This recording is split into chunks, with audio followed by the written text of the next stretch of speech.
s'assit à côté de lui avec une part de tarte aux pommes, la manche de son pull remonta. Et là, Max le vit. Une simple bague en or.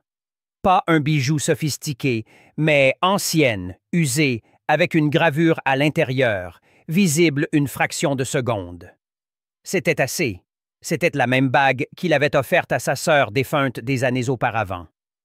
Une pièce unique qui n'aurait dû exister qu'une fois. Le cœur de Max s'accéléra. D'où vient cette bague? Léna se figea. L'instant bascula. La pluie continuait, mais le monde devint silencieux. Léna baissa les yeux sur sa main, rabattant vite sa manche. « Juste une vieille bague, » dit-elle précipitamment. « Elle était à ma mère. » Max ne dit rien, mais une tempête se formait en lui. Il connaissait cette bague. Il l'avait conçue lui-même pour sa sœur Helena, pour ses 30 ans, peu avant qu'elle ne meure dans un accident tragique. La bague aurait dû être détruite. Et maintenant, cette femme de province la portait. Il voulait tout demander tout de suite. Mais quelque chose dans l'attitude de Léna, droite, calme mais pas froide, le retint. Il prit une gorgée de thé. « Comment était votre sœur? » demanda Léna indirectement, comme si elle avait lu ses pensées. Max haussa les épaules. L'opposé de moi. Bruyante, sauvage, incroyablement chaleureuse. Un bref regard entre eux et soudain, cela ne semblait plus être une coïncidence. Le lendemain, Max ne rentra pas à Vienne. Il laissa sa voiture à l'atelier, loua une chambre au village sous un faux nom. Pas par méfiance, mais pour comprendre qui était Léna Hofer. Les jours suivants, il fréquenta souvent le café où elle travaillait. Il commandait trop de thé, trop de gâteaux, posait peu de questions, observait. Léna traitait chaque client de la même manière. Polie, attentive, jamais distante. Émile, son fils, était vif, curieux, intelligent. Plus Max observait, plus il voyait une femme qui se battait pour sa vie sans jamais abandonner. Mais la question devenait de plus en plus pressante. Pourquoi portait-elle la bague de sa sœur? Tard le soir, alors qu'Émile dormait, Léna se tenait dans la cuisine. Dans un petit tiroir reposait une lettre qu'elle n'avait pas ouverte depuis des années. L'expéditrice était Helena Berger. Elle l'avait trouvée parmi les affaires de sa mère après sa mort. Une lettre d'une femme qui prétendait être sa demi-sœur, écrite peu avant une rencontre qui n'eut jamais lieu. Léna n'avait jamais osé creuser davantage, prenant cela pour une confusion, un espoir trop beau pour être vrai. Mais cet homme, son regard, ses questions et ce nom, Maximilian Berger. Elle prit la lettre, sentant que la vie la rattrapait. S'assit à côté de lui avec une part de tarte aux pommes, la manche de son pull remonta. Et là, Max le vit. Une simple bague en or. Pas un bijou sophistiqué, mais ancienne, usée, avec une gravure à l'intérieur, visible une fraction de seconde. C'était assez. C'était la même bague qu'il avait offerte à sa sœur défunte des années auparavant. Une pièce unique qui n'aurait dû exister qu'une fois. Le cœur de Max s'accéléra. D'où vient cette bague? Léna se figea. L'instant bascula. La pluie continuait, mais le monde devint silencieux. Léna baissa les yeux sur sa main, rabattant vite sa manche. « Juste une vieille bague, » dit-elle précipitamment. « Elle était à ma mère. » Max ne dit rien, mais une tempête se formait en lui. Il connaissait cette bague. Il l'avait conçue lui-même pour sa sœur Helena, pour ses 30 ans, peu avant qu'elle ne meure dans un accident tragique. La bague aurait dû être détruite. Et maintenant, cette femme de province la portait. Il voulait tout demander, tout de suite. Mais quelque chose dans l'attitude de Léna, droite, calme mais pas froide, le retint. Il prit une gorgée de thé. « Comment était votre sœur? » demanda Léna indirectement, comme si elle avait lu ses pensées. Max haussa les épaules. L'opposé de moi. Bruyante, sauvage, incroyablement chaleureuse. Un bref regard entre eux, et soudain, cela ne semblait plus être une coïncidence. Le lendemain, Max ne rentra pas à Vienne. Il laissa sa voiture à l'atelier, loua une chambre au village sous un faux nom. Pas par méfiance, mais pour comprendre qui était Lena Hofer. Les jours suivants, il fréquenta souvent le café où elle travaillait. Il commandait trop de thé, trop de gâteaux, posait peu de questions, observait. Lena traitait chaque client de la même manière, polie, attentive, jamais distante. Émile, son fils, était vif, curieux, intelligent. Plus Max observait, plus il voyait une femme qui se battait pour sa vie sans jamais abandonner. Mais la question devenait de plus en plus pressante. Pourquoi portait-elle la bague de sa sœur? Tard le soir, alors qu'Émile dormait, Lena se tenait dans la cuisine. Dans un petit tiroir reposait une lettre qu'elle n'avait pas ouverte depuis des années. L'expéditrice était Elena Berger. Elle l'avait trouvée parmi les affaires de sa mère après sa mort. Une lettre d'une femme qui prétendait être sa demi-sœur, écrite peu avant une rencontre qui n'eut jamais lieu. Lena n'avait jamais osé creuser davantage, prenant cela pour une confusion, un espoir trop beau pour être vrai. Mais cet homme, son regard, ses questions et ce nom. Maximilien Berger. Elle prit la lettre, sentant que la vie la rattrapait. 2 jours plus tard, Max se tenait de nouveau devant sa porte. Pas de pluie cette fois, pas de voiture en panne. Juste lui, un bouquet de fleurs sauvages à la main, un peu essoufflé par le vent. « J'aimerais vous inviter à dîner, » dit-il doucement. « Pas pour affaire, pas pour la bague, juste parce que j'en ai envie. » Lena le regarda longuement, puis hocha la tête. « Pas chic, pas comme à Vienne. »« Ne t'inquiète pas, » sourit-il. « Je sais aussi faire des spaghettis. » Lorsqu'elle ouvrit la porte, ce fut comme si quelque chose d'ancien et de nouveau se rencontrait. La maison était petite mais chaleureuse, avec des poutres en bois, des rideaux fleuris, l'odeur de sauce tomate et d'ail rôti. Max était nerveux, ce qui lui arrivait rarement. Il avait signé des contrats de millions, fusionné des entreprises, remporté des prix. Mais ici, avec Lena et Émile, il se sentait sans armure. Lena servit les spaghettis comme un festin. Ils rirent quand Émile manqua de renverser son verre. Max raconta sa tentative ratée de cuisiner en Toscane. Sans trophée. Le voisinage devint calme, comme une chanson qu'on reconnaît à la 2e écoute. Après le dîner, ils s'assirent sur le canapé, une vieille couverture sur les genoux. Émile dormait entre eux. Le regard de Max se posa sur Lena. Ce n'était plus seulement de l'intérêt, mais du désir. Et en même temps, une peur qu'il ne comprenait pas. La peur d'être trop tard. La nuit, Lena ne dormait pas. Elle alla dans le salon, vit la tasse vide sur la table, la couverture légèrement de travers, l'endroit où Max s'était assis. Quelque chose en elle se rebellait, pas contre lui, mais contre le sentiment qu'il avait éveillé.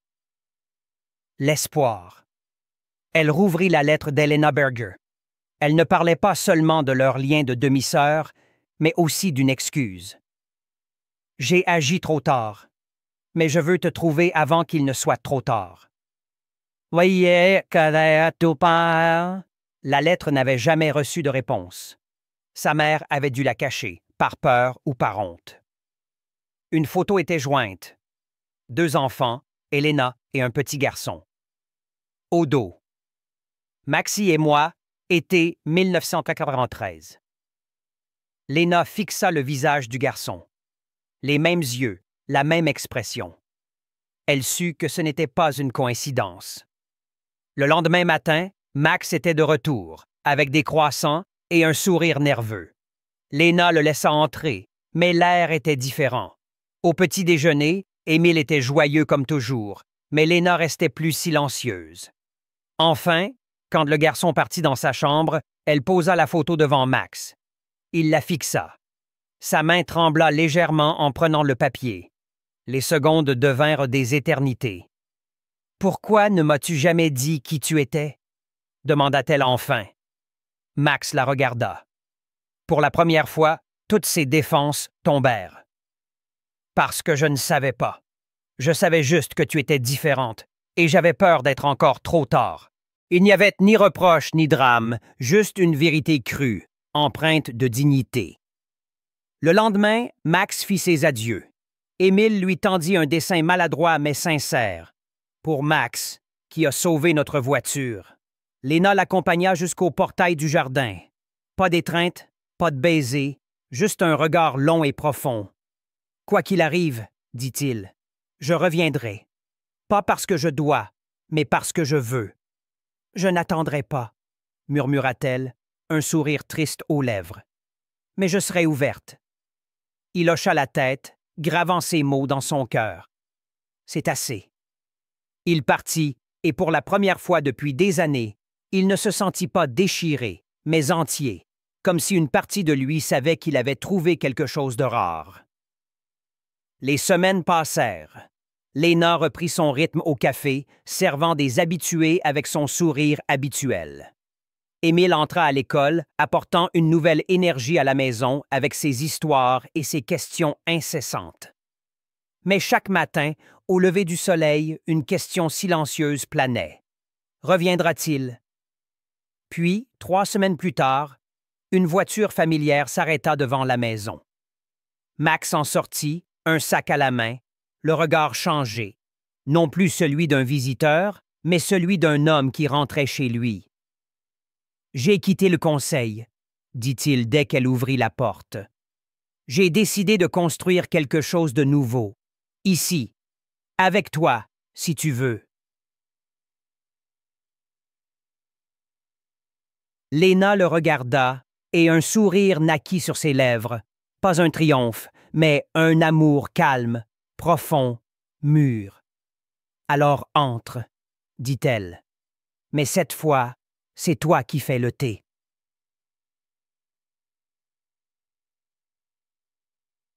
Quelques mois plus tard, un dimanche matin, Léna, Max et Émile étaient assis au bord du lac, entourés par le murmure de l'eau et le chant des oiseaux. Émile lançait des pierres dans l'eau, riant à chaque éclaboussure. Le soleil se reflétait sur la surface, et dans les mains de Max reposait une petite boîte en bois. Il ne l'ouvrit pas tout de suite. Il regarda Léna longuement avec une intensité qui disait tout ce que les mots ne pouvaient exprimer. « Tu m'as montré que la confiance n'est pas naïve, mais courageuse, » murmura-t-il. Elle hocha la tête, ses yeux brillants. « Et toi, que l'on peut aimer même quand on est brisé. » Elle tendit la main vers la boîte. À l'intérieur, une bague simple, en or, gravée d'une inscription. L plus M, né du hasard, resté par amour. Cette fois, ce fut Léna qui l'embrassa, un baiser doux, profond, comme une promesse silencieuse. Et sous le ciel clair de Hallstatt, entouré par le lac et les montagnes, ils savaient que malgré les détours et les blessures, ils avaient trouvé un foyer. Ensemble, pour toujours. Le lendemain matin, Max revint, un sac de croissants frais à la main et un sourire nerveux aux lèvres. Léna le laissa entrer, mais l'atmosphère était différente, chargée d'une tension nouvelle. Au petit déjeuner, Émile babillait joyeusement, mais Léna restait plus silencieuse qu'à l'accoutumée. Enfin, lorsque le garçon s'éclipsa pour jouer dans sa chambre, elle posa la photo sur la table devant Max. Il la saisit, et son visage se figea. Ses doigts tremblèrent légèrement en tenant le papier fragile. Les secondes s'étirèrent, lourdes de sens.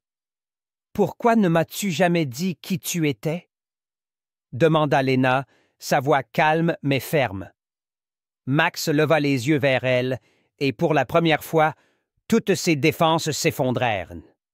« Parce que je ne savais pas, » murmura-t-il. « Je savais juste que tu étais différente.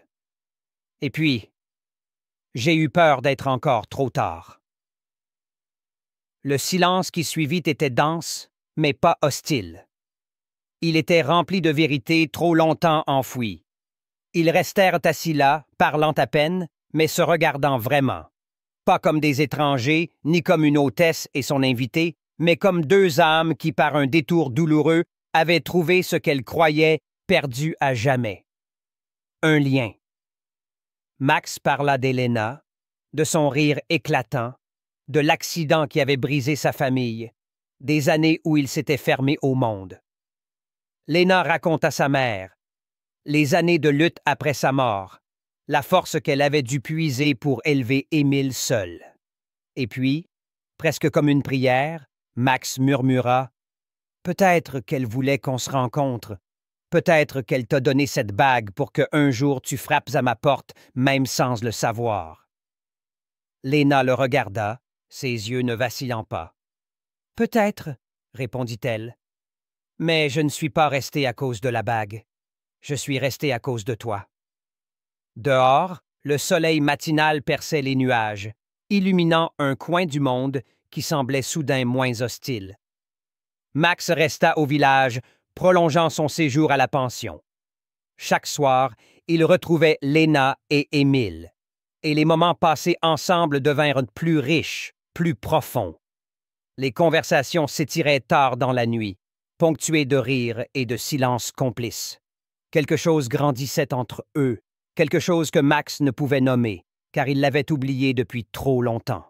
L'espoir, la possibilité d'un foyer. Mais un matin, un appel de Vienne brisa la bulle. Une réunion du conseil d'administration. Un projet crucial qui exigeait sa présence, sa signature. La réalité, impitoyable, l'avait rattrapé. Il se tenait dans la cuisine de Lena, le téléphone à la main, regardant Émile jouer dehors avec un cerf-volant rouge qui dansait dans le vent. « Je dois rentrer, » dit-il, la voix basse, presque brisée. Lena hocha la tête, sans ciller. « Je sais. »« T'inquiète pas, » répondit-il, un éclat de chaleur dans la voix. « Je sais aussi faire des spaghettis. » Lorsqu'elle ouvrit la porte, ce fut comme si deux mondes, l'un ancien et l'autre naissant, se rencontraient dans l'embrasure. La maison de Lena était modeste, mais pleine de vie. Des poutres en bois usées par le temps, des rideaux fleuris aux couleurs fanées, l'odeur réconfortante de la sauce tomate et de l'ail rôti flottant dans l'air. Max, habitué aux restaurants étoilés et aux intérieurs minimalistes, se sentit étrangement à sa place. Il était nerveux, une sensation qu'il connaissait à peine. Il avait négocié des contrats de millions, présidé des conseils d'administration, remporté des prix prestigieux. Mais ici, dans cette cuisine simple, avec Lena et Émile, il se sentait vulnérable, dépouillé de son armure habituelle. Lena servit les spaghettis avec une fierté discrète, comme s'il s'agissait d'un festin royal. Ils rirent lorsque Émile, excité, manqua de renverser son verre d'eau, et Max raconta avec une autodérision inhabituelle sa tentative désastreuse de cuisiner un risotto en Toscane, qui s'était soldé par une masse collante immangeable. Les rires d'Émile emplissaient la pièce, et Lena, habituellement réservée, se laissait aller à sourire plus souvent. Le village dehors semblait s'effacer, comme si le monde se réduisait à cette petite maison à ce moment suspendu dans le temps. Après le dîner, ils s'installèrent sur le vieux canapé, une couverture usée jetée sur leurs genoux. Émile s'était endormi entre eux, sa tête reposant contre l'épaule de Lena. Max regardait la scène et quelque chose en lui s'éveilla, un mélange de désir et de peur, le désir de rester, de faire partie de cette chaleur, et la peur d'être trop tard, comme il l'avait été avec Elena. Il posa les yeux sur Lena, et pour la première fois depuis des années, il ne vit pas seulement une énigme à résoudre, mais une femme qui, sans le savoir, avait rallumé une lumière dans son monde éteint. Cette nuit-là, Lena ne dormit pas. Elle se leva, traversa le salon plongé dans l'obscurité et s'arrêta devant la table où la tasse de Max reposait encore. La couverture, légèrement de travers, semblait porter l'empreinte de sa présence. Quelque chose en elle se rebellait, pas contre lui, mais contre l'espoir qu'il avait fait naître. Elle ouvrit à nouveau la lettre d'Elena Berger, ses doigts tremblant légèrement. Les mots, écrits d'une main élégante, révélaient non seulement qu'elles étaient demi-sœurs, mais aussi une douleur, une urgence. J'ai agi trop tard, mais je veux te trouver avant qu'il ne soit trop tard.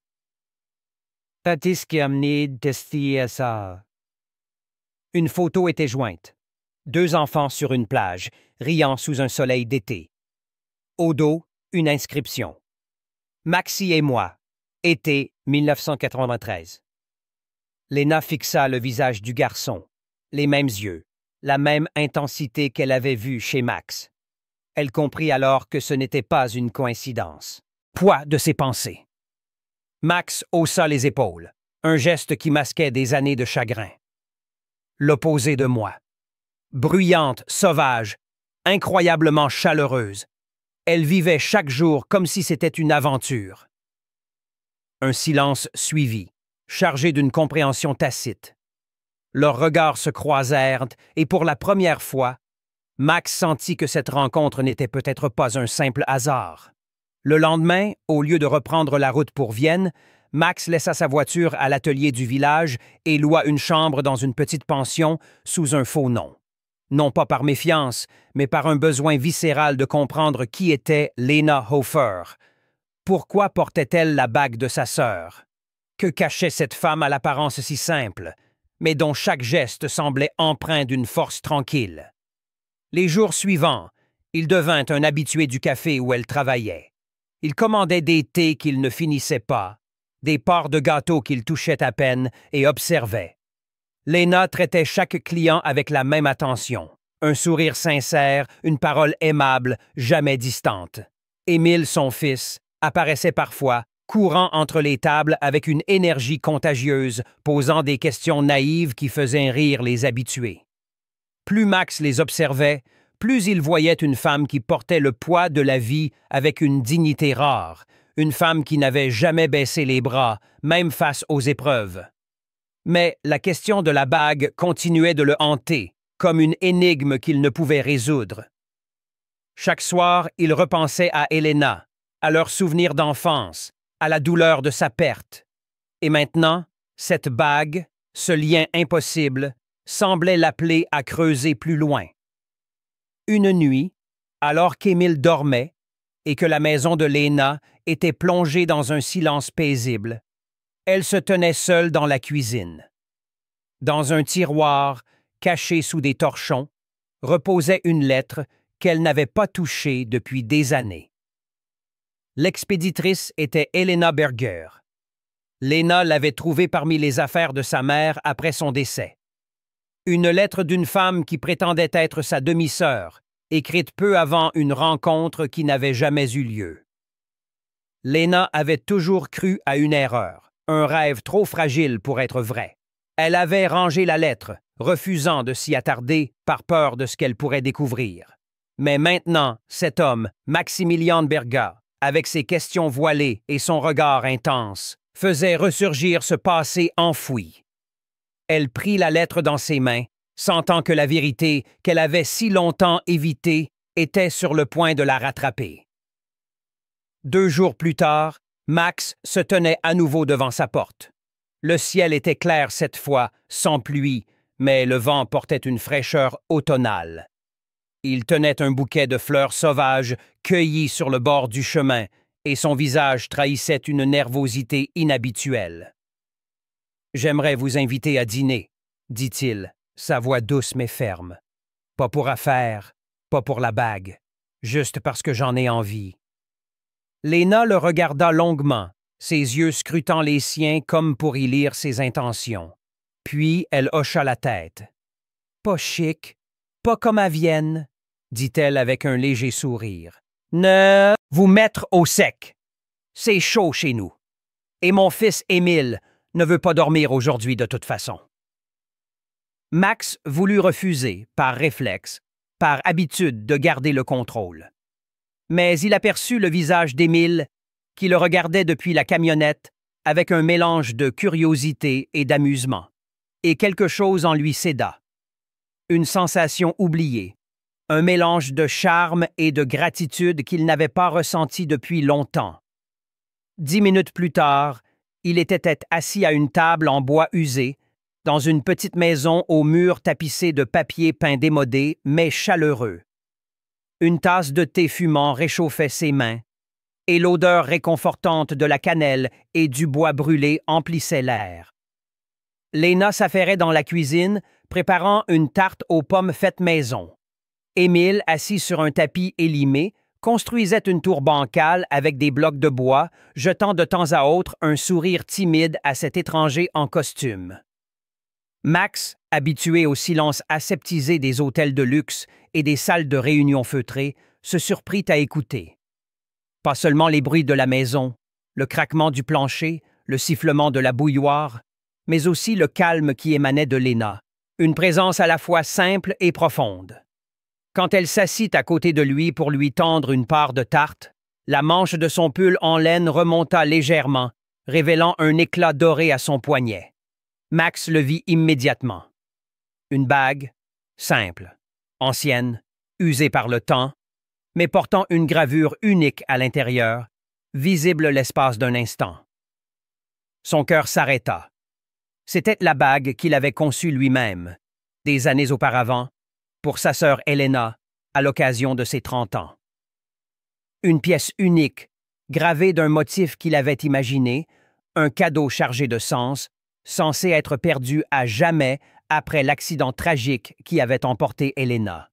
Et maintenant, cette femme, dans ce coin reculé d'Autriche, la portait comme si de rien n'était. D'où vient cette bague?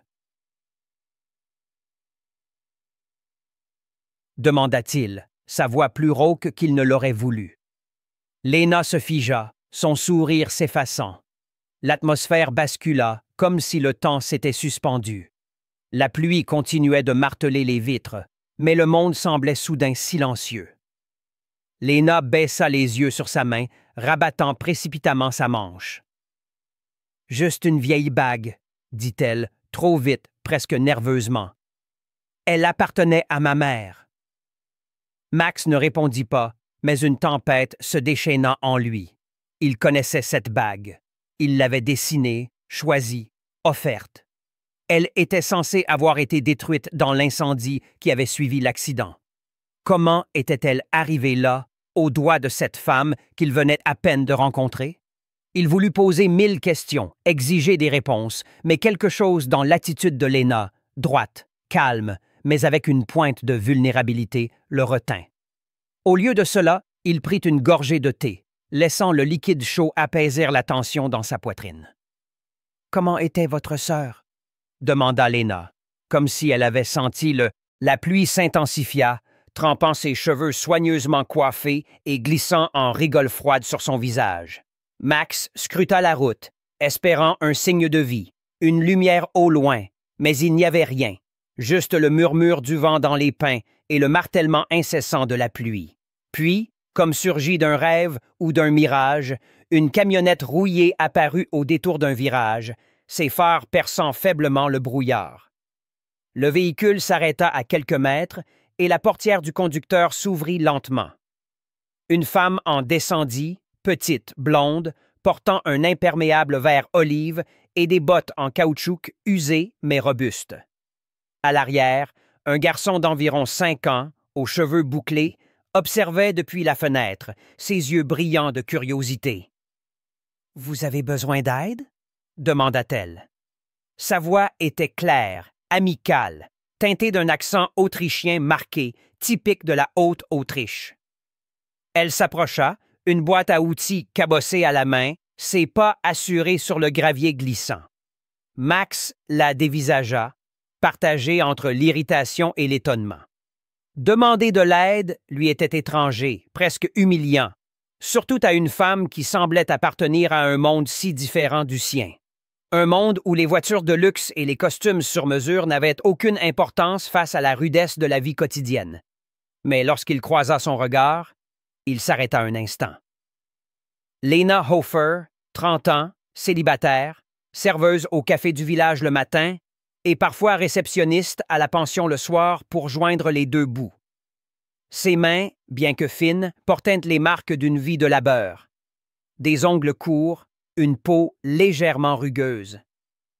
Ses cheveux, d'un blond doux comme le miel, étaient rassemblés en une tresse simple, quelques mèches humides collées à son front par la pluie. Et ses yeux, d'un bleu profond, ouvert, calme, d'une honnêteté désarmante, semblaient voir à travers lui, sans jugement ni calcul. « Je vais jeter un œil », dit-elle avec une assurance tranquille, s'agenouillant près du capot sans attendre sa réponse, indifférente à la boue qui tachait son jean. Max resta figé, non pas à cause de la voiture, mais parce que ce moment, cette rencontre, avait quelque chose d'inattendu, presque irréel. Personne ne l'avait regardé ainsi depuis des années, sans intérêt, sans crainte, juste avec une sincérité brute. Il l'observa travailler, ses gestes précis et méthodiques, manipulant les outils avec une aisance qui trahissait une familiarité avec les pannes mécaniques. 10 minutes plus tard, grâce à un bout de fil dénudé, une fourchette tordue et une détermination inébranlable, Lena redonna vie à l'Audi. Le moteur toussa, puis ronronna à nouveau. « Ça ne tiendra pas longtemps, » dit-elle en essuyant ses mains sur un chiffon. « Mais ça vous mènera jusqu'à l'atelier le plus proche, à quelques kilomètres. » Max, trempé jusqu'aux os, se tenait là, incertain. La pluie continuait de tomber, formant des flaques autour de ses chaussures désormais ruinées. Lena désigna la route d'un geste. « Notre cabane est juste là-haut, à 5 minutes. Si ça vous va, venez. »« J'ai quitté le conseil, » dit-il à peine la porte ouverte. « Je construis quelque chose de nouveau. Ici, si tu veux, avec toi. » Lena sourit. Ce n'était pas un triomphe, c'était de l'amour, calme, profond, mûr. « Alors entre, mais cette fois, c'est toi qui fais le thé. » Casse. Un dimanche matin, quelques mois plus tard, Lena, Max et Émile étaient au bord du lac. Le garçon lançait des pierres dans l'eau. Le soleil se reflétait à la surface et dans les mains de Max reposait une petite boîte. Il ne l'ouvrit pas tout de suite. Il regarda Lena longuement, silencieusement, avec tout ce que les mots ne pourraient jamais exprimer. « Tu m'as montré que la confiance n'est pas naïve, mais courageuse. » Elle hocha la tête. « Et toi, que l'on peut aimer même briser. » Elle tendit la main vers la boîte. À l'intérieur, une nouvelle bague, simple, en or, gravée. L plus M, née du hasard, restée par amour. Et cette fois, ce fut Lena qui l'embrassa. Silencieusement, pour toujours. C'était un après-midi gris, presque oppressant, lorsque Maximilien Berger emprunta pour la première fois la route sinueuse et escarpée qui serpentait vers la petite communauté nichée au pied des montagnes près de Hallstatt. Les gouttes de pluie, lourdes et insistantes, frappaient le pare-brise de son Audi Q8 noir, comme des pensées désordonnées cherchant à percer le silence de son esprit. Il avait congédié son chauffeur à la dernière station-service, un geste qu'il s'était imposé par pur principe. Il voulait être seul, loin des regards indiscrets, des obligations et du tumulte de sa vie viennoise. Il cherchait la paix, un refuge temporaire dans l'isolement de ses routes alpines reculées. Mais le destin, capricieux, avait d'autres plans. Alors que la voiture gravissait une pente raide, un cliquetis métallique, rauque et inquiétant, déchira le ronronnement régulier du moteur. L'Audi s'arrêta net dans un soubresaut, comme si elle refusait d'aller plus loin. Max jura à voix basse, son souffle formant une légère buée dans l'habitacle refroidi. Il consulta son téléphone. Pas de réseau, pas une maison, pas une âme en vue. Rien que la forêt dense, drapée dans un brouillard épais, et l'écho de sa propre solitude qui semblait résonner entre les arbres.